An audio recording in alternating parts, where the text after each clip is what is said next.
என்ன கொடுத்தாங்க அதை மட்டும் சாப்பிட்டீங்கனாலே போதும். அதே மாதிரி முக்கியமான ஒரு விஷயம் என்னன்னு கேட்டீங்கன்னா, இந்த அரிசினா அரிசோத்தை மட்டுமே சாப்பிட்டு கூடாது. இந்த தானியங்கள்லாம் மாத்தி மாத்தி சாப்பிடணும். அரிசி, கம்பு, கோதுமை, ராகி, இந்த மாதிரி தானியங்களை மாத்தி மாத்தி ஒவ்வொரு தானியத்திலையும் ஒவ்வொரு மிக்சிங் பண்ணி சாப்பிடணும். பருப்பு, துவரம் பருப்பு, பச்சைப்பயிறு, இந்த மாதிரி எல்லாத்தையுமே நீங்க கலந்து சாப்பிடும் போதுதான் ஒவ்வொரு தானியத்தில் இருக்கக்கூடிய சக்தி நம்மளுக்கு சேரும். அரிசோறுனா வெறும் அரிசோதவே 24 மணி நேரம் தின்னுட்டு இருந்தோம்னா வியாதி தான் வரும். அதனால எப்பவுமே எல்லா தானியங்களையும் மாத்தி மாத்தி மாத்தி மாத்தி சாப்பிட்டு வரணும். அதுக்கு தகுந்த மாதிரி காலநிலை, சூழ்நிலை இதுக்கெல்லாம் அனுசரிக்கணும். இப்போ வெயில் காலங்கள்னா அந்த நேரங்கள்ல என்ன சாப்பிடணும்? வெயில் கால நேரங்கள்ல வந்து கம்பு தான் சாப்பிடணும். கம்பு ரொம்ப நல்லது. ராகி குளிர்காலங்கள்ல ராகி சாப்பிடணும். இந்த மாதிரி ஒவ்வொரு காலநிலைக்கு தகுந்த மாதிரி நம்ம சாப்பிடலாம். இதை பத்தி விளக்கமா பின்னாடி நமக்கு யாராவது கேட்டீங்கன்னா நான் விளக்கம் கொடுக்குறேன் எப்படி சாப்பிடணும். ஐயா, இந்த பருமக்கலை மூலமா ஒருத்தர் தாக்கப்பட்டார், அவருக்கு வேற வகையில் ஏதாவது சிகிச்சை கொடுத்து, அதாவது அலோபதியிலையோ வேற மருந்துகளை கொடுத்து அதை சரி செய்ய முடியுமா, இல்லை வர்மத்தினால மட்டும்தான் அதை சரி செஞ்சு முடியும்? சொல்றேன், கண்டிப்பா சொல்றேன். அதாவது உங்களுக்கு வர்மத்தினால அடிபட்டு கீழே விழுகிறான் அப்படிங்கிறது வேற எந்த ஒரு மருத்துவத்திலையும் குணப்படுத்தவே முடியாது. அவங்க எவ்வளவு பெரிய அலோபதி டாக்டரா இருந்தாலும் கண்டிப்பா அவங்க குணப்படுத்த முடியாது. என்ன காரணம்னா, இந்த பிராண ஓட்டம் தடைப்பட்டதை கண்டுபிடிக்கிறதுக்கு எந்த ஒரு மிஷினும் இல்லை.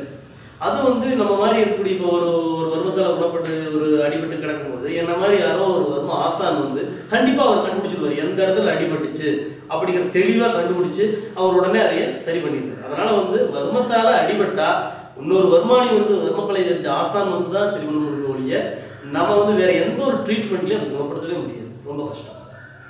இப்போ இந்த சிகிச்சையின் போது நீங்க என்ன மாதிரி மருந்துகள், மூலிகைகள் இதெல்லாம் பயன்படுத்துவீங்க, அதை பத்தி சொல்லுங்க. கண்டிப்பா சொல்றேன். அதாவது மூலிகைகள் எடுத்துட்டீங்கன்னா பல விதமான மூலிகைகள், முக்கியமான ஒரு மூலிகை அப்படின்னு நம்ம எடுத்துக்கிட்டீங்கன்னா நம்ம எல்லாருமே யூஸ் பண்ணக்கூடிய ஒரு மூலிகை தான் வெற்றிலை. அவ்வளவுதான், வெற்றிலை. வெற்றிலை, சுக்கு. சுக்கு எல்லாத்துக்குமே தெரியும். எல்லாமே வந்து பாத்தீங்கன்னா வீட்டுல சமையல் ரூம்ல இருக்கக்கூடிய பொருள் வேற ஒண்ணுமே கிடையாது. கடுகு, இதைத்தான் நம்ம உபயோகப்படுத்துறோம். ரெண்டாவது ரொம்ப முக்கியமான ஒரே ஒரு மூலிகை எப்படின்னா வேலிப்பருத்தி இலைன்னு ஒரு இலை இருக்கு. இது பாத்தீங்கன்னா நம்ம ரோட்ல வந்து அது வந்து வேலியில எல்லாம் படர்ந்து போய்கிட்டு இருக்கும். அந்த மூலிகை தான் ரொம்ப இதுக்கு வந்து வர்மக்கலைக்கு வந்து ரொம்ப உபயோகம் பண்ணக்கூடிய ஒரு மூலிகை அந்த மூலிகை தான். ஏன்னா வர்மத்தால ஏற்பட்ட பல சீர்கேடுகளை சரி செய்யக்கூடிய ஒரு மூலிகை வந்து வேலிப்பருத்தி இலை தான். அப்புறம் உள்ள சாப்பிட்றதுக்கு வந்து என்ன கொடுக்கணும்னு கேட்டீங்கன்னா ஒண்ணுமே கிடையாது. சாதாரண அரிசி கஞ்சி வடிக்க வேண்டியது, அதுல சுக்க தட்டி போட்டு நல்லா காய்ச்சி கொடுக்க வேண்டியது, இவ்வளவுதான் விஷயம், வேற ஒண்ணுமே கிடையாது. இதுதான் நம்ம கொடுக்கணும். இதுதான் மருத்துவம். சரிங்க. இப்போ இந்த வாசி யோகம் அப்படின்னு சொல்றாங்க. இப்போ இந்த வாசி யோகம் அப்படின்றது சித்தர்களால் செய்கிற ஒரு முறை. இப்போ அது மாதிரி பயிற்சி செஞ்சுட்டு இருக்கிற ஒருத்தரை இந்த வர்மக்கலை மூலமா தாக்க முடியுமா? அவங்களுக்கு இது மாதிரி ஏதாவது பாதிப்புகள் இருக்கும்? அதாவது பொதுவாகவே வாசி யோகம் அப்படின்னு சொன்னா அது வந்து சாதாரணமா இருக்கக்கூடிய நம்ம மாதிரி இருக்கிற மக்கள் எல்லாம் செய்ய முடியாது. நம்ம செய்யறதுல வெறும் மூச்சு பயிற்சி தான். வாசியோக முறை அப்படிங்கிறது சித்தர்களால் மட்டும்தான் செய்ய முடியும். என்ன காரணம் கேட்டீங்கன்னா சித்தர்களுக்கு மட்டும்தான் அதோடைய சூட்சுமம் தெரியும். அது வந்து இந்த உடம்ப காயகல்பம் பண்ணதுக்கு அப்புறம் தான் வாசியோகமே செய்ய முடியும். அதுக்கு முன்னாடி நீங்க செய்யறதெல்லாம் வெறும் மூச்சு இழுத்து விட்டுட்டு இருக்கிற ஒரு பயிற்சி தானே ஒழிய அது வாசியோகம் கிடையாது. அதனால மூச்சு இழுத்துட்டு இருக்கிற ஆளுங்களை யார வேணா நம்ம அடிக்கலாம், நோ ப்ராப்ளம், அது ஒன்றும் பிரச்சனையே வராது, யார வேணா அடிக்கலாம். ஆனா சித்தர்கள் வாசியோகம் போயிட்டு சித்தர்களை அவங்க வந்து எல்லாமே எல்லா காயகல்பம் உடம்பு வந்து அவங்க காயகல்பம் பண்ணிட்டாங்க அப்படின்னாலே அவங்களுக்கு அஷ்டமா சக்தி கை வந்துடும். அஷ்டமா சக்தி அவங்களுக்கு கை வந்துருச்சுன்னா அவங்களுக்கு ஒண்ணுமே பண்ண முடியாது. அவங்க எதுக்காக நம்ம நின்று அவங்களை அடிக்கணும்னு நினைப்பே அவங்களுக்கு வராது. முதல் விஷயம். சரிங்க. இந்த வர்மக்கலையோட கடைசி நிலை அப்படிங்கிறது என்ன மாதிரி இருக்கும்? இந்த வர்மக்கலையோட கடைசி நிலை அப்படின்னு கேட்டீங்கன்னா எதுக்கு போகும் கேட்டீங்கன்னா ஆன்மீகத்தை நோக்கி ஒரு பயணம் தான். கடைசி நிலைங்கிறது நம்முடைய ஆத்ம ஞானத்தை பற்றின ஒரு நிலை தான். வர்மக்கலை நீங்க வந்து எடுத்துட்டீங்க அப்படின்னா கடைசியில போறவங்க பாத்தீங்கன்னா ஆத்ம ஞானத்துக்கு தான் போவாங்க. பல ஆசான்கள் இருக்காங்க, அவங்க வந்து ஆத்ம ஞானத்தை நோக்கி போறாங்க. ஏன் இந்த மாதிரி நடக்குது? வர்மக்கலை பழகினவங்க மட்டும் ஏன் ஆத்ம ஞானத்தை நோக்கி போறாங்க? ஏன் அவங்க அந்த மாதிரி ஒரு விஷயம் கேட்டீங்கன்னா நம்ம எல்லாருமே ஆத்ம ஞானத்தை நோக்கி தான் போறாங்க, எல்லாமே தயாரா இருக்கும். ஆனா நம்ம இது வரைக்கும் யாருமே சண்டை போட்டது கிடையாது. அப்ப நம்மளுக்குள்ள அந்த சண்டை உணர்ச்சி உள்ளுக்குள்ள இருக்குது. அந்த உணர்ச்சியை வெளிப்படுத்திட்டோம் அப்படின்னா நம்ம இறைவன் வந்து ஆட்டோமேட்டிக்கா நம்ம கூப்பிட்டு அந்த ஒரு நிலைக்கு நம்ம கொண்டு போயிருவோம். அப்போ அந்த சண்டை உணர்ச்சியை வந்து நம்ம இதன் மூலமா வெளியே கொண்டு வந்துடும். அப்போ நம்ம ஆட்டோமேட்டிக்காக நம்மளுக்கு இறைநிலைக்கு நம்ம போகக்கூடிய ஒரு சந்தர்ப்ப சூழ்நிலை ஏற்பட்டுரும். அப்போ அந்த வர்மக்கலையோட கடைசி நிலைனா அது ஆத்ம ஞானத்தை பற்றியது, பரமாத்மாவை பற்றி ஒரு நிலை. இப்போ இந்த ஆன்மீகம், தியானம், யோகம் இந்த மாதிரி விஷயங்கள்ல நிறைய பேர் ஈடுபடுறாங்க. அவங்களுக்கு இந்த வர்மக்கலை எந்த வகையில பயன்படுத்துறது? அதாவது இப்போ ஆன்மீகத்தில் இருக்கிறவங்க, தியானத்தில் இருக்கிறவங்க, யோகம் பண்றவங்க, அவங்களுக்குலாம் வந்து அவங்க யாரையும் அடிக்க மாட்டாங்க. அவங்களுக்கு அந்த அடிதடை அதெல்லாம் தேவைப்படாது. ஆனா இப்போ ஒரு காப்பாத்துறது அப்படிங்கிற ஒரு விஷயம் வரும்போது கண்டிப்பா அவங்களுக்கு வர்மம் தேவைப்படும். ஏன்னா இப்போ வந்து ஒரு ஒரு ட்ரெயின்லயே போயிட்டு இருக்காரு, திடீர்னு வந்து நெஞ்சு வலி, ஹார்ட் அட்டாக் வந்துருச்சு. அப்ப அந்த இடத்துல டக்குன்னு ஒரு வர்ம புள்ளியை போட்டாருன்னா அவர் ரெடி அப்பவே தெரிஞ்சுக்கணும். அப்ப அந்த வர்ம புள்ளி அவர் தெரிஞ்சுக்கணும். அப்ப அந்த இடத்துல தியானமோ இல்ல யோகாசனமோ இல்ல பிராணாயாமமோ எதுவும் வந்து நம்ம காப்பாத்தாது. அப்ப அந்த வர்ம புள்ளியை அவர் தெரிஞ்சிருந்தா மட்டும்தான் அந்த இடத்துல வந்து அவங்க வந்து குணப்படுத்த முடியும். அது இந்த வகையில தான் உங்களுக்கு உபயோகமா இருக்கும். அதாவது தனக்கோ பிறருக்கோ ஏதாவது தீங்கு, அதாவது இந்த மாதிரி ஒரு அசம்பாவிதம் சம்பவிக்கும் போது, ஒரு ஹார்ட் அட்டாக்கோ, ஒரு மயக்கமோ, ஒரு தலைவலியோ, ஏதாவது ஒரு பிரச்சனை நேரிடும் போது, இல்ல ஒரு 4 பேர் வந்து ஒரு பெண்ணை வந்து பாலியல் வன்முறைக்கு ஈடுபடுத்துறாங்க. அப்ப அந்த இடத்துல அவங்க வந்து காப்பாற்ற போறது. ஏன்னா அந்த இடத்துல போய் நம்ம தியானம் பண்ணி உட்காந்துருக்க முடியாது. அப்ப அந்த 4 பேருக்கு வந்து அவங்க மூர்க்கர்கள் இருப்பாங்க. அவங்க நம்ம என்ன பண்ணணும், வர்மக்கலையில தாக்கி அவங்கள வீழ்த்திட்டு அந்த பெண்ணை காப்பாத்திட்டு அந்த 4 பேரையும் மறுபடியும் எழுப்பிட்டு தான் போகணும். அந்த 4 பேரையும் நம்ம வந்து அடங்கல் ஸ்தானத்தை போட்டுட்டு தான் நம்ம போகணும். இதுதான் வந்து இதனுடைய முறை. இப்போ இந்த களரி, வர்மக்கலை அப்படின்னு 2 பிரிவுகளா சொல்றாங்க. இது ரெண்டுக்கும் என்ன வேறுபாடு? அதாவது களரி அப்படின்னு என்னன்னா, களரி அப்படின்னா களத்துல செய்யக்கூடியதான் களரி. அதாவது களம்ங்கிறது சாதாரண தமிழ் வார்த்தைகள். களரிங்கிறது தமிழ் வார்த்தை தான். சரி, இந்த களரி, வர்மக்கலை இதெல்லாம் எங்கிருந்து வந்துச்சு, இதோட தாய் யாரு அப்படின்னு கேட்டீங்கன்னா, சிலம்பம் அப்படிங்கிறது அதோட எல்லாத்தோட தாய். சிலம்பக்கலையில இருந்து தான் எல்லா கலைகளும் வந்து அந்த சிலம்பக்கலையில் இருக்கக்கூடிய ஒரு பிரிவு, அதாவது சுவடு முறை, இது எல்லாமே தான் வந்து என்ன பண்ணிட்டாங்க அப்படின்னா களரி அப்படின்னு பேர் வச்சுக்கிட்டாங்க. களத்துல செய்யறதுனால அதுக்கு பேர் களரி, அவ்வளவுதான். மற்ற களரி, வர்மக்கலை எல்லாமே ஒண்ணுதான். சிலம்பம், களரி, வர்மக்கலை எல்லாமே ஒன்னாதான் இருந்தது. இது வெளிநாட்டுக்கு எடுத்துட்டு போய் அவங்க ஒவ்வொன்று உருவிட்டாங்க. அதுல இருந்து ஒருத்தர் என்ன பண்றாரு, அதுல இருந்து அந்த அடிதடை முறை மட்டும் உருவுறாரு, உருவி அது கராத்தேன்னு பேர் வச்சுக்கிறாரு. அதுல இருக்கக்கூடிய அந்த சுவடு முறையில மட்டும் உருவுறாரு, அது ஒரு குங்ஃபூன்னு பேர் வச்சுக்கிறாரு. இதுல இருக்கக்கூடிய பிடிகளை மட்டும் உருவுறாரு, அது அகிடோ அப்படின்னு மாத்திடுறாரு. அப்போ அவங்க என்ன பண்றாங்கன்னா ஒவ்வொன்றையும் வெவ்வேறு பிரிச்சு பிரிச்சு கொண்டு போய் ஒவ்வொரு கலைகளா பேர் வச்சு உலகம் பூரா பரப்பிட்டாங்க. ஆனா நம்முடைய தாய் கலையில எல்லாமே இருக்கு. இதுக்குள்ள வந்து எல்லா முறைகளும், எல்லா ஒரு டெக்னிக்ஸ், மெத்தட்ஸும் இதுக்குள்ள இருக்கு. இந்த வர்மக்கலையில பயன்படுத்துற ஆயுதங்கள் அது சம்பந்தமான அதை பத்தி கண்டிப்பா சொல்றேன். ஏன்னா வர்மக்கலை சம்பந்தப்பட்ட ஆயுதங்கள் இன்னைக்கு இருக்கிற யாருக்குமே தெரியாது. நான் வந்து என்னுடைய ஆசாரோட பல வருடங்கள் அவரோடு நடந்ததால அவர் நமக்கு அந்த முறைகள் எல்லாம் காட்டி கொடுத்தாரு. அதாவது வர்மக்கலையில முக்கியமான ஒரு ஆயுதம்னு கேட்டீங்கன்னா அகத்தியர் வர்ம மோதிரம் அப்படின்னு சொல்லுவாங்க. அந்த வர்ம மோதிரம் அப்படின்னு கேட்டீங்கன்னா அது எப்படி வர்ம மோதிரம் எப்படி வேலை செய்யும் அப்படிங்கிறத நான் உங்களுக்கு செயல்முறை விளக்கத்தில் காட்டுறேன்.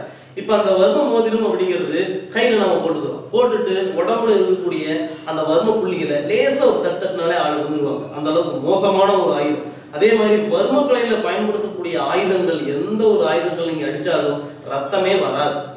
ரத்தம் வராத மாதிரி தான் அவங்க தயாரிச்சிருப்பாங்க. அதே மாதிரி எந்த இடம் அடிபட்டாலும் தெரியாது, அந்த மாதிரிதான் அந்த ஆயுதங்கள்லாம் இருக்கும். அதே மாதிரி வர்ம குறுங்கட்டைகள் சொல்லுவோம். அந்த குறுங்கட்டைகள் பார்த்தீங்கன்னா 2 இடத்துலையும் ஒரு இது மாதிரி சின்ன சின்ன குண்டு குண்டா நிற்கும், 2 கையிலையும் இருக்கும். அப்போ அதை வச்சுட்டு எத்தனை பேர் வந்தாலும் சமாளிக்கக்கூடிய ஒரு தன்மை அந்த வர்ம குறுங்கட்டைகள் உண்டு. அப்புறம் இதுல வந்து ஒரு குச்சான் அப்படின்னு சொல்லக்கூடிய ஒரு வடி அப்படின்னு சொல்லுவாங்க. அது பார்த்தீங்கன்னா ஒரு 3 ஜான் அகலம் உள்ள ஒரு நீளமான ஒரு கட்டை. அந்த கட்டையில பார்த்தீங்கன்னா 2 பக்கம் வந்து குமிழ், ஒரு பக்கம் குமிழ் மாதிரி இருக்கும், இன்னொரு கூம்பு மாதிரி இருக்கும். அப்போ அதுல வந்து இதுல இந்த பக்கம் வந்து எலும்புல இருக்கக்கூடிய வர்மங்களை தாக்குவாங்க, இந்த பக்கம் வந்து சதையில் இருக்கக்கூடிய வர்மங்கள், நரம்புல இருக்கக்கூடிய வர்மங்களை தாக்க உபயோகப்படுத்துனாங்க. அது மாதிரி வர்மக்கலையில வந்து பயன்படுத்தக்கூடிய ஆயுதங்கள் எல்லாமே வந்து ரத்தம் வராத ஆயுதங்கள் தான். அதே மாதிரி எதிரி எந்த மாதிரி ஆயுதம் கொண்டு வந்தாலும் சரி, இது நம்ம இந்த மாதிரி ஆயுதங்களை பயன்படுத்தி அவங்கள அசால்ட்டா ஒரு செகண்ட்ல அவங்கள வீழ்த்த முடியும். அந்த ஆயுதங்களை அவங்க அப்புறம் போக வைக்க முடியும். இப்போ கத்தி எடுத்து ஒரு குத்த வரும்போது நான் செயல்முறை முகத்தில் எல்லாமே காட்டுவேன். கத்தி எடுத்து யாராவது குத்த வரும்போது நீங்க டக்குனு ஒரு வர்ம குடி போட்டு தூக்கி போட்டீங்கன்னா அந்த கத்தி பறந்து அங்கே போய் விழுந்துடும். அதுக்கப்புறம் அவன் கத்தி தொலாய் ஓடி எடுக்க முடியாது, அந்த மாதிரி தூரமா போய் விழுந்துடும். அந்த மாதிரி பிடிகள் எல்லாம் வந்து வர்மத்தில் இருக்கு. இப்போ இந்த காயக்கல்பம் அப்படின்னு சொல்றாங்க, அதுக்கும் நம்ம வர்ம சிகிச்சைக்கும் ஏதாவது சம்மந்தம் இருக்கா? அதாவது சொல்றேன், கண்டிப்பா சொல்றேன். இப்போ காயக்கல்பம் அப்படின்னு என்னன்னு கேட்டீங்கன்னா, முதல்ல இது வந்து சித்தர்கள் வந்து அவங்க வந்து பல வருட ஆராய்ச்சிக்கு பின் கண்டுபிடிச்ச ஒரு விஷயம். இதை வந்து உடனே ஒரு தனி மனிதன் போய் ஒரு மணி நேரத்திலயோ ஒரு நாள்லயோ ஒரு வாரத்திலயோ வந்து கண்டிப்பா கத்துக்கவே முடியாது. இது ஒரு தனி சப்ஜெக்ட், இது ஒரு தனி வழி. அதாவது இந்த காயகல்பம் வந்து என்னன்னு கேட்டீங்கன்னா, அதாவது அது விளக்கம் முழுமையாக நான் உங்களுக்கு கொடுக்குறேன். முதல்ல வந்து இந்த பஞ்சபூதங்களை நீங்க முதல்ல பார்க்கணும். இந்த பஞ்சபூத தத்துவங்களை தெரிஞ்சுக்கிட்டா மட்டும்தான் காயகல்பத்தை பத்தி நான் பேச முடியும். இந்த பஞ்சபூத தத்துவங்கள் நம்ம 5 விரல்லையே இருக்கு. இது நிலம், நீர், நெருப்பு, காத்து, ஆகாயம். இந்த 5 பூதங்கள்லையும் நம்ம நிலம் ஒண்ணுமே பண்ண முடியாது, நெருப்பு ஆகாயத்தையும் நம்மளால ஒன்றும் பண்ண முடியாது. ஆனா இந்த இடையில இருக்கக்கூடிய நீர், நெருப்பு, காற்று, இந்த 3ஐயும் நம்ம வந்து சித்தி பண்ண முடியும் அப்படின்னு சித்தர்கள் முடிச்சாங்க. இதுக்குதான் வந்து நம்மளுடைய இந்த இதுல எல்லாம் பாத்தீங்கன்னா பக்தி மார்க்கத்தில் பாத்தீங்கன்னா அந்த 3 விரல்களை எடுத்து இப்படி திருநீர் போட்டுக்குவாங்க. அப்ப எதுக்காக அப்படின்னு கேட்டீங்கன்னா, இந்த 3ஐயும் சித்தி பண்ணி உள்ள விடு அப்படின்னு.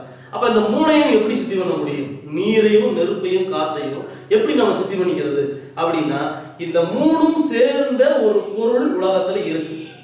இந்த பொருளுக்கு பேரு மெய்ப்பொருள் சொல்லுவாங்க. இத வந்து நம்ம சித்தர்கள் வந்து கண்டுபிடிச்சாங்க. அந்த மெய்ப்பொருள்ல இந்த 3மே கலந்தது. இந்த 3ஐயும் எடுத்து என்ன பண்ணாங்க கேட்டீங்கன்னா, அது ஒரு ரெடி பண்ணி இந்த 3ஐயும் வந்து பிரிச்சு அதை ஒன்னா சேர்த்தி அதை வந்து உடம்புக்குள்ள கொடுத்தாங்க. அப்படி கொடுக்கும்போது என்னாச்சு, இந்த உடலோட தன்மை மாறிடுச்சு. அணுவை மாத்திட்டாங்க. இந்த உடம்போட அணுவை மாத்தி இது பூரா ரத்தமயம். அதாவது இந்த உடம்புல பாத்தீங்கன்னா பூரா ரத்த ஓட்டம் தான் இருக்கு. இந்த ரத்த ஓட்டம் இல்லாம விந்து சார ஓட்டத்தை பண்ணி இந்த உடலை வந்து, அதாவது வெட்டுப்படாத குத்துப்படாத ஒரு நிழல் கூட உழுகாத ஒரு நிலைக்கு இந்த உடலை மாத்தினாங்க. இது வந்து உடலுடைய அடுத்த பரிணாம வளர்ச்சிக்கு கொண்டு போகக்கூடிய ஒரு தன்மை. இதை வந்து சித்தர் கண்டுபிடிச்சாங்க. அப்போ அந்த மாதிரி கொண்டு போகக்கூடிய ஒரு விஷயம் தான் வந்து காயகல்பமே ஒழிய. அதாவது அந்த அளவுக்கு ஆயிடுச்சுன்னா உடம்பு வந்து ரொம்ப பயங்கரமான ஒரு இரும்பை போன்ற உறுதி, காயம் கல்போம், அதாவது கல்லை போன்று மாறிவிடும், அந்த ஒரு தன்மைக்கு வந்துடும். அதுக்காக தான் வந்து சித்தருக்கு இந்த கண்டுபிடிச்சு கொண்டு வந்தாங்களே ஒளி. இப்படி இது வந்து நான் வாயில இவ்வளவு எளிமையை சொல்லிட்டேன். ஆனா இதை முடிக்கிறது ரொம்ப கஷ்டம். கிட்டத்தட்ட பல வருடங்கள் நம்ம வந்து இது முடிக்கிறதுக்காகும். இதுக்கு பக்குவம் இருக்கு, முறை இருக்கு. இது நம்ம வந்து சம்சார பந்தம் வேணும், நம்மளுக்கு குரு, நல்ல ஒரு சத்குரு வேணும். இது நிறைய பெரிய மேட்டர். காயகல்பங்கிறது உடனே போறோம் ஒரு மணி நேரத்தில் முடிக்கிறோம் அப்படிங்கிறது கிடையாது. அதனால காயகல்பத்தை பொறுத்த வரைக்கும் இன்றைய காலகட்டத்தில் இது ஒரு கேள்விக்குறிதான். ஐயா, ஒரு முக்கியமான கேள்வி. இப்ப இந்த வர்ம சிகிச்சையில ஏதாவது பக்க விளைவுகள் இருக்குமா? கண்டிப்பா இந்த கேள்வி வந்து எல்லாத்துக்குமே இருக்கு. பக்க விளைவு ஏற்படுமா? சரி, நான் ஏற்கனவே சொல்லும் போது உங்களுக்கு ஒரு விஷயம் சொல்லியிருக்கேன். என்னன்னு கேட்டீங்கன்னா, நான் வந்து தற்காப்பு கலையை சொல்லித்தர்றேன், ஆனா இந்த மருத்துவத்தை மட்டும் நான் சொல்லித்தர மாட்டேன் அப்படின்னு சொன்னேன். ஏன்னு கேட்பீங்க. ஏன்னா இதை கையாளுறது கரெக்டா கையாளும். ஏதாவது கரெக்டா கையாளாம ஏதாவது பிரச்சனை பண்ணிட்டாங்க அப்படின்னா, ரெண்டாவது அதே வந்து அதை ஏற்கனவே சொல்லியிருக்கேன், இந்த ஒரே இடத்துல தான் விஷமும் இருக்கு, அமிர்தம் இருக்கு. அப்ப அந்த அமிர்தமா அதை வச்சுக்கிட்டாங்கன்னா, டியூன் பண்ணாங்கன்னா அது அமிர்தம். அதோடு போட்டு அதை விஷமா தான் ஆகிப்போச்சு. லேசா ஒரு ஏதாவது தெரியாம ஏதாவது பண்ணிட்டாங்க அப்படின்னா அது விஷமா மாறிடும். அதனால கையாள தெரிஞ்சவனுக்கு இது ஒரு அற்புதமான ஒரு கலை, கையாள தெரியாதவனுக்கு இது ஒரு மோசமான விபத்தை ஏற்படுத்தக்கூடிய ஒரு மோசமான கலையா மாறிடும். அதனால இந்த பக்க விளைவுங்கிறது தகுந்த ஆசான்கள், வர்மக்கலை தெரிஞ்ச நல்ல ஆசான்கள் வந்து பண்ணும்போது எந்த ஒரு பக்க விளைவும் ஏற்படாது. ஏன்னா அவங்களுக்கு தெரியும் எந்த அளவுக்கு கொடுத்தா எந்த அளவுக்கு வேலை செய்யணும் அவங்களுக்கு நல்லா தெரியும். அதனால ஆசான்கள் வந்து கையாளும் போது அது வந்து எந்த ஒரு பக்க விளைவும் ஏற்படுத்தாது. ஆனா இது மற்றவர்கள் கையாளும் போது கண்டிப்பா பக்க விளைவு ஏற்படுத்திடும். அதனால யாரும் தயவு செஞ்சு யாங்க வர்மம் சொல்லித்தராங்க, நான் போய் கத்துக்கிறேன், 4 நாள் கத்துக்கிறேன் அப்படின்னு போய் கத்துக்கிட்டு வந்துட்டு உடனே போட்டு பார்த்தாதீங்க. அப்படி போட்டீங்கன்னா அது என்ன ஆகுதுன்னா அன்னைக்கு ஒண்ணுமே பண்ணாது. ஆனா வர்மங்கள் வந்து வன்மம்னு பேர் வருது. அதாவது வர்மம் அப்படிங்கிற சொல் வந்து எப்படி வந்ததுன்னா வன்மம். அப்ப வன்மம்னா என்ன அர்த்தம்னா, இப்போ ஒருத்த மேல நாங்க வந்து உள்ளுக்குள்ள வர்மம் வச்சுட்டு இருக்கோம், அது ஏதாவது ஒரு நாள் வெளிப்படுத்தும். அந்த மாதிரி இது வந்து நீங்க போட்டு அன்னைக்கு லேசா சும்மா தெரியாம டச் பண்ணி விட்டுட்டீங்க, ஆனா பின்னாடி என்ன பிரச்சனையா மாறிடுது, உங்களுக்கு நோய், பெருநோய், தீர்க்க முடியாத ஒரு பெருநோயா மாறிடும். அப்புறம் அதை குணப்படுத்த யாருனாலையும் முடியாது. அதனால இது பக்க விளைவுன்னு எடுத்துக்கிட்டீங்கன்னா தெரியாம கையாளுறது தான் பக்க விளைவு. நல்லா தெரிஞ்ச ஆசான்மார்கள் வந்து அதை கையாளும் போது கண்டிப்பா பக்க விளைவு ஏற்படாது.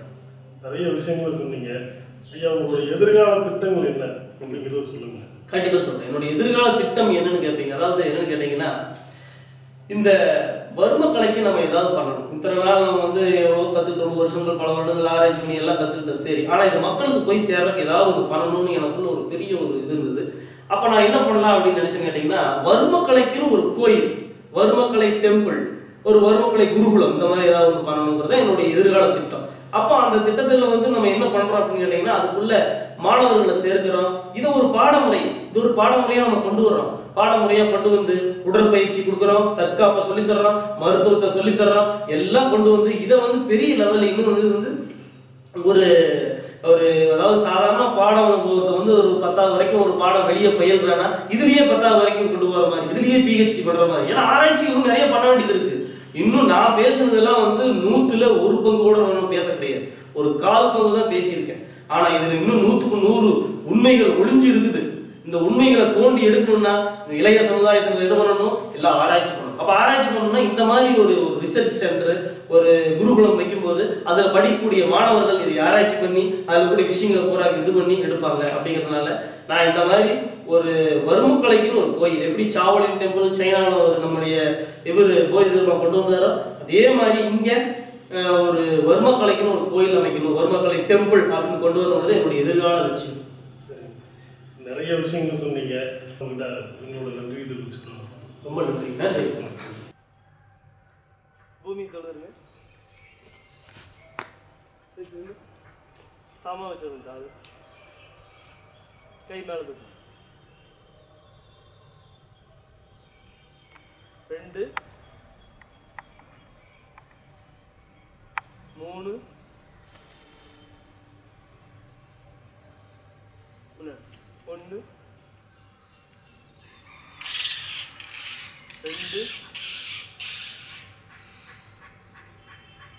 3 என்னை பார்த்து செய்யுங்க. சுப்பிரமணி எங்கேயோ பார்த்து செய்யாத. இடுப்பிடிங்க. உட்காரு. எந்திரி. உட்காரு. போலாம். சரி. காலை சேர்த்து.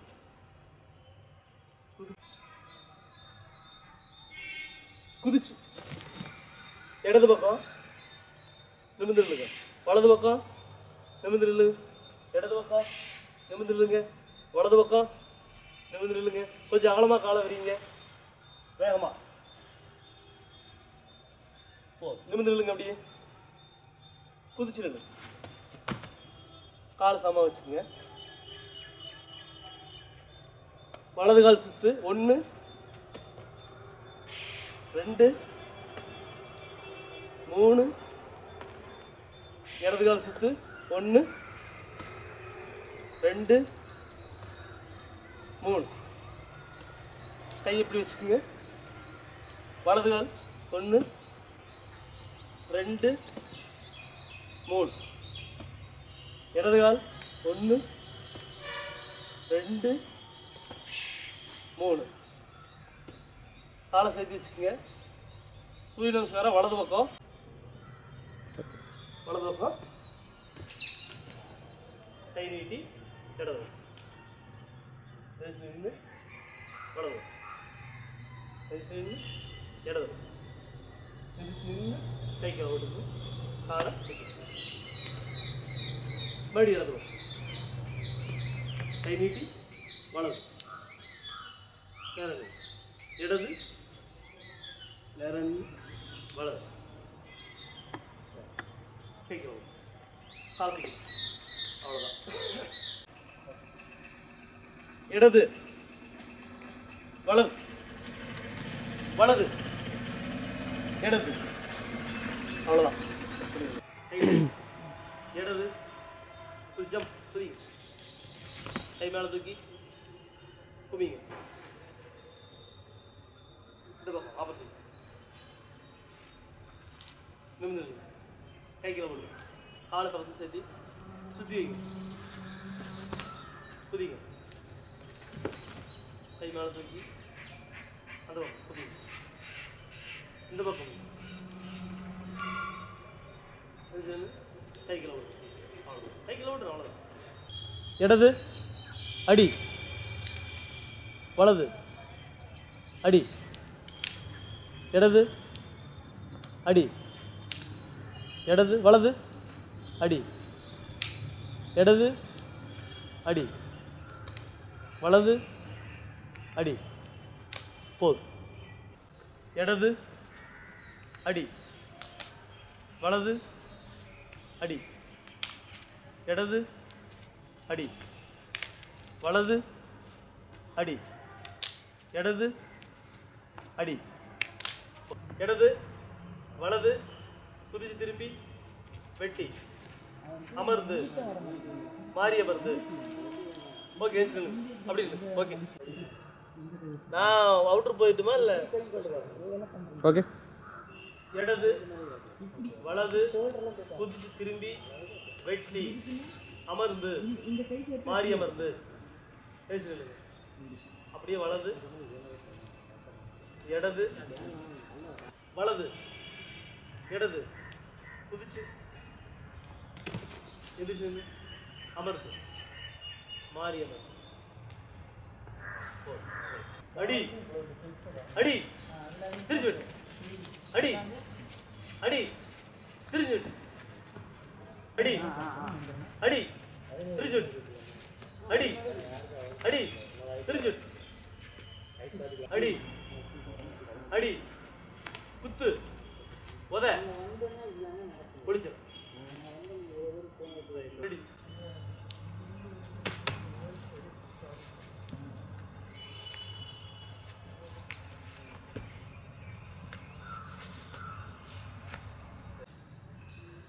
ஓ சரி.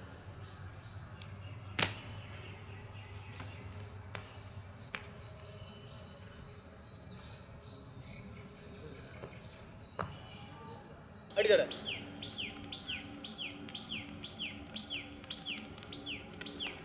சரி போதும்.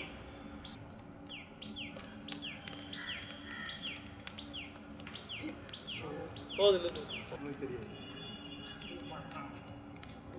சரி போதும்.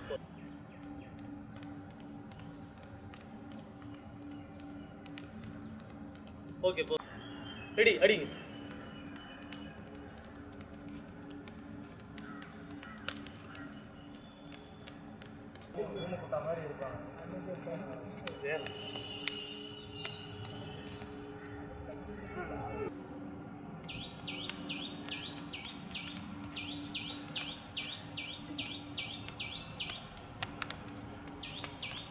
Very good super. ரெண்டடி ரெண்டடி ரெண்டடி தெரிஞ்சுட்டு ரெண்டடி தெரிஞ்சு ஓதிரம் விட்டு நாளம் ஓதிரம் விட்டு நாளம் ரெண்டடி குத்துச்சவு ரெண்டடி குத்துச்சவு. ரைட் ஓகே போதும் போதும்.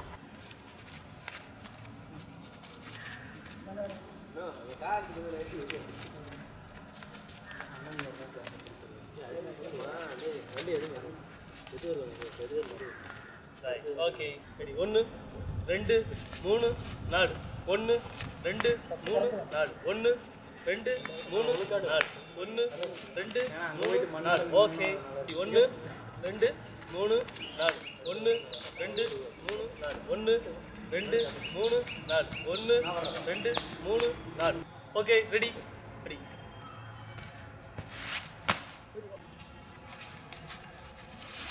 Very good. Very good.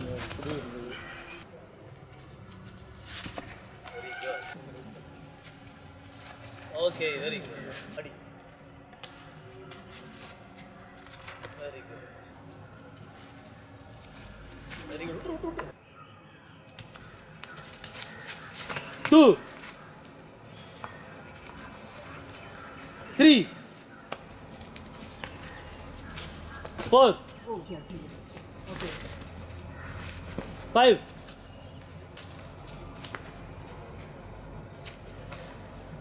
இப்போ வந்து அவருக்கு வந்து தலையில் அடிபட்டுருச்சு. அது எப்படி இலக்கு முறை பண்ணுறங்கிறத நான் காட்டுறேன் பாருங்க.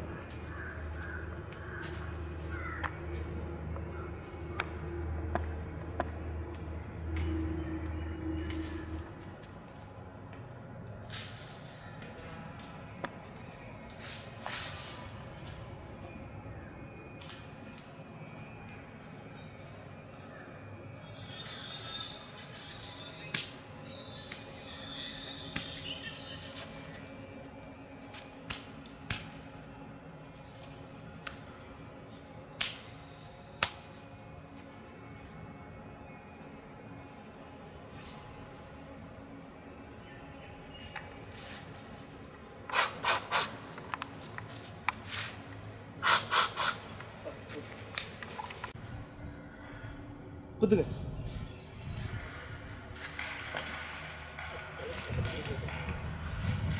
ஓகே ஓகே குத்து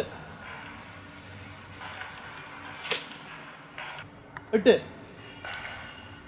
பார்த்து அவ்வளோதான் வெரி குட் அவ்வளோதான் சூப்பர் அது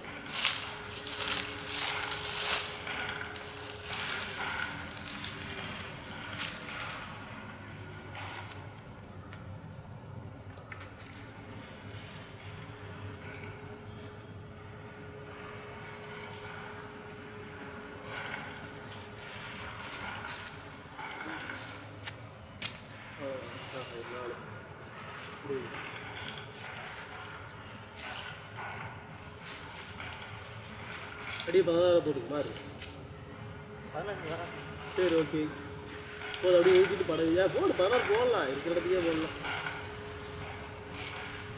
அவ்வளோதான் வராது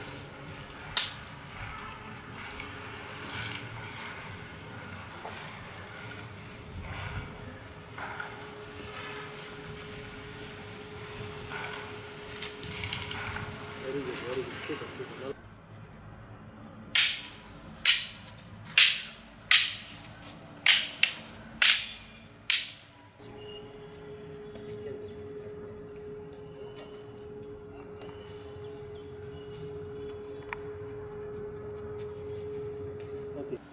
இப்போது டாய்ச்சி அப்படின்னு உலகம் பூரா ஃபேமஸ் ஆகிருக்கு.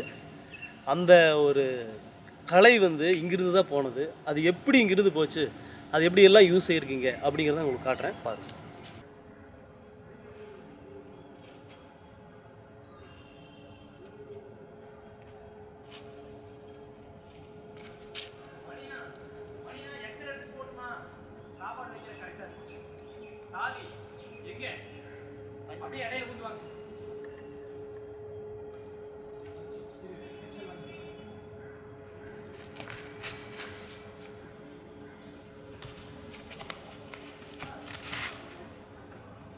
நான் எப்படி இதை கற்றுக்கிட்டேன், அதாவது எனக்குள்ள எப்படி இந்த மாற்றம், எப்படி இது கற்றுக்கணும் ஒரு ஆர்வம் எனக்குள்ள ஏற்பட்டது அப்படிங்கிறதுக்கு நான் ஒரு பதில் கொடுத்தேன். அதாவது இயற்கையோட தன்மை என்னன்னு கேட்டிங்கன்னா, யாராவது ஒருத்தருக்கு ஏதோ ஒன்று கொடுத்து அவங்களுக்கு வந்து அதாவது உலகத்துக்காக ஏதாவது ஒன்று கொடுக்கணும் அப்படிங்கிறது இயற்கையோட எண்ணம். ஏன்னா அதாவது இந்த உலகத்தில் வந்து எல்லாம் படைச்சு காத்து எல்லா விஷயங்களையும் கொண்டு போகிறது இயற்கை தான். அப்போ அந்த இயற்கை என்ன பண்ணுதுன்னா எனக்குள்ள ஒரு உந்துதலை ஏற்படுத்துது. அதாவது இந்த மாதிரி ஒரு விஷயம் இருக்குது, நீ கற்றுக்கோ அப்படின்னு. ஆரம்ப காலங்களில் நான் வந்து நம்ம கராட்டே இப்படியெல்லாம் போய் நான் கொஞ்சம் காலம் கற்றுட்டு இருக்கும்போது எனக்கு இந்த மாதிரி ஒரு விஷயம் இருக்குது, இதை கற்றுக்கணும் அப்படின்னு ஆர்வத்தை வந்து ஏற்படுத்துறது எதுன்னு கேட்டிங்கன்னா, நம்ம ராஜேஷ்குமார்னு ஒருத்தர் உங்களுக்கு தெரியும். அவர் பார்த்தீங்கன்னா நம்முடைய கோவையில் தான் வந்து முதல்ல எழுதிட்டு இருந்தார், கிரைம் நாவல்கள் நிறைய எழுதிட்டு இருந்தார். அது பார்த்தீங்கன்னா 1985 நினைக்கிறேன், 85 அந்த டைமில் ஒரு கதை எழுதுறாரு. அந்த கதையில் பார்த்தீங்கன்னா தினம் தினம் திகில் திகில்னு ஒரு கதை எழுதுறாரு. அப்போ அந்த கதையை நான் படிக்கும்போது அதில் வந்து ஒரு சம்பவம், அது ஒரு கதையில் ஒரு சம்பவம் வருது. அப்போ அந்த சம்பவத்தில் அவர் ஒரு வர்மத்தை தாக்குறாருன்னு ஒரு சம்பவம் வருது. அப்போ அந்த வர்மத்தை அவர் அடிக்கிறாருன்னு சொல்லுவாங்க. அப்போ இந்த இடத்துல வந்து வர்மம் ஏதோ வருது, இது என்னது அப்படின்னு எனக்குள்ள நான் ஆராய்ச்சி பண்ணுறேன். அப்போ ஆராய்ச்சி பண்ணி பல வருடங்கள் பல ஆசான்களை தேடி நடக்கிறேன். அப்போ எத்தனையோ பேர்கிட்ட போய் நான் கேட்குறேன். நான் பல ஆசான்களை பார்த்தேன், ஆனால் யாரும் எனக்கு சொல்லித்தர மாட்டேன்னு சொல்லிட்டாங்க. அந்த மாதிரி பல பேருக்கு நான் சந்திச்சு தெரியாமல் போய் கடைசியில் நான் கம்முனு சிவனேன்னு உட்காந்துட்டு நான் இறைவன்கிட்ட சொல்கிறேன், இறைவன் இந்த மாதிரி எனக்கு நான் அந்த கலையை வந்து கற்றுக்கணும் ரொம்ப ஆர்வத்தோடு இருக்கிறேன். நம்மளுக்கு யாருமே கொடுக்க மாட்டேன் இறையே, எனக்கு யாராவது ஒருத்தர் கொடுத்தீங்கன்னா இது எப்படியாவது நான் கற்றுக்கிட்டு இது ஏதாவது பண்ண முடியும், உலகத்துக்கு மக்களுக்கு ஏதாவது பண்ண முடியுமா அப்படின்னு பண்ணலாம் அப்படின்னு ஒரு ஆர்வத்தோடு நான் பாடிட்டு இருக்கும்போது ஒரு நாள் வந்து திடீர்னு ஒருத்தர் வந்து நம்மளுக்கு அவர் யாருன்னு எனக்கு தெரியாது. திடீர்னு ஒருத்தர் வந்தார், என்னப்பா பண்ணுற அப்படின்னு கேட்டார். நான் சும்மா ஒரு சிலம்பம் எனக்கு சும்மா ஒரு 2-3 ஸ்டெப்பு தெரியும், அதை செஞ்சுட்டு இருந்தேன். சிலம்பம் பண்ணுறது ஐயான்னு. அப்போ நம்ம வேறெல்லாம் என்னென்ன தெரியும், எனக்கு வேறு ஒன்றும் தெரியாது, இதுதான் தெரியும் அப்படின்னு. உங்களுக்கு வர்மமெல்லாம் தெரியுமா அப்படின்னு கேட்டார். இல்லைங்க கேள்விப்பட்டிருக்கிறேன், ஆனால் கற்றுக்கணும் நானும் எவ்வளவோ ஆசான்கிட்ட போய் காலையே கேட்டிருக்கிறேன், ஆனால் யாருமே நமக்கு சொல்லி தரீங்க, அதனால் நான் அதை கற்றுக்கலிங்க ஐயா அப்படின்னு சொன்னேன். சரி நீ வா அப்படின்னு எனக்கு கூட்டிகிட்டு போயிட்டார். அப்புறம் அவர் பின்னாடி போனதுக்கப்புறம் தான் எல்லா விஷயங்களையும் அவர் நமக்கு சொன்னார். அப்போ வர்மக்கலைனா என்ன, வர்மத்தில் இருக்கக்கூடிய பிடிகள் என்ன, இதுக்கு மறுபிடிகள் என்ன, வர்மத்தினுடைய அடங்கல்கள் என்ன, அதை எப்படி தட்டி குணமாக்குறது. சாதாரணமாக ஒருத்தர் மேலேருந்து கீழே குதிக்கிறாரு, குதிக்கும் போது அவருக்கு ஒரு ப்ராப்ளம் ஏற்படுது. அதை ஒரு 2 தட்டுலேயே டக்குன்னு ஒரு செகண்டில் டக்குன்னு நம்ம ரெடி பண்ணி விடுறோம். அப்போ அதெல்லாம் வந்து அவர் சொல்லிக் கொடுத்த ஒரு இதுதான். அது மாதிரி இது வந்து எதோட தூண்டுதல் இது ஏற்பட்டுச்சு அப்படின்னு கேட்டிங்கன்னா, உண்மையிலேயே இது என்னுடைய தூண்டுதல் கிடையாது, இயற்கையோட வேலை. இயற்கை தான் வந்து இந்த உலகத்தை எல்லாம் எப்படி பாதுகாத்து வருதோ அது மாதிரி என்ன பண்ணியிருக்குன்னா இயற்கை வந்து இவன் ஏதாவது கொடுக்கணும் உலகத்துக்கு அப்படிங்கிறக்காக வேண்டி எனக்கு இந்த கலையை கையில் கொடுத்துருக்குது. இதை வந்து நான் என்ன பண்ண போறேன், என்னால் முடிஞ்சதை இந்த உலகத்துக்காக நான் என்னெல்லாம் பண்ண முடியுமோ, நன்மைகள் பண்ண முடியுமோ கண்டிப்பாக நான் வந்து பண்ணுவேன். இப்போ நீங்கள் வந்து என்கிட்ட வந்து இந்த கலையை கற்றுக்கணும்னு ஆர்வமாக இருந்தீங்கன்னா தாராளமாக என்னுடைய ஃபோன் நம்பர் இருக்கு, ஃபோன் பண்ணுங்க, வாங்க, உங்களுக்கு நான் வந்து கண்டிப்பாக கற்றுக் கொடுக்குறேன். இதில் எந்த ஒரு ஒளிவு முறையும் வைக்க மாட்டேன். எப்படின்னு கேட்பீங்க, யார் யார் வர்றீங்கன்னு எனக்கு தெரியாது, ஆனால் வந்த உடனே உங்களுக்கு நான் சொல்லித்தரேன்னு சொல்கிறேன். இது எப்படி, அதாவது பார்த்தீங்கன்னா இந்த கலையை பொறுத்த வரைக்கும் நான் ஏற்கனவே சொல்லியிருக்கேன், இதோட முடிவான முடிவு ஆத்ம ஞானம். இப்போ என்கிட்ட வந்து ஒருத்தர் நிற்கிறார், அப்படி நின்று என்கிட்ட வந்து நின்று அவர் நான் பார்க்குறேன், பார்த்துட்டு என்கிட்ட கை கொடுப்பார். அப்படி கொடுக்கும்போது அவர்கள் என்னென்ன குணங்கள் அவர் படைச்சவருங்கிறத எனக்குள்ள இருக்கிற குரு வந்து உணர்த்திடுவார். இவர் இந்த மாதிரி குணம் படைச்ச ஆள், இந்த மாதிரி பிரச்சனைக்குரிய ஆள், இவருக்கு சொல்லித்தராத அப்படின்னு அவரே சொல்லி போடுவார். அப்போ நான் தெளிவாக அவர்கிட்ட ஐயா இல்லைங்க, நீங்கள் ஒரு நாள் வாங்க, உங்களுக்கு நான் சொல்லித்தரேன் அனுப்பிச்சுட்ருவேன். அந்த மாதிரி எண்ணம், உங்களுடைய எண்ணம் எப்படி இருக்கோ அது மாதிரி உங்களுக்கு இந்த கலை கிடைக்கும். நீங்கள் வந்து நல்ல எண்ணம் கொண்டு 4 பேருக்கு நல்லது பண்ணலாம் அப்படின்னு நினச்சிட்டு நம்மகிட்ட வந்தீங்கன்னா கண்டிப்பாக இந்த கலை வந்து நான் சொல்லித்தரேன், ஒளிவு முறை இல்லாமல் சொல்லித்தருவேன். அதே மாதிரி மருத்துவத்துக்கு ஏதாவது உங்களுக்கு இந்த பிரச்சனை இருக்கு ஐயா அப்படின்னு வந்தீங்கன்னா நான் கண்டிப்பாக வந்து என்னால் முடிஞ்ச உதவிகள் பண்ணி மருத்துவத்தின் மூலமாக நான் உங்களுக்கு குணப்படுத்த முடியும். வாங்க, ரொம்ப நன்றி.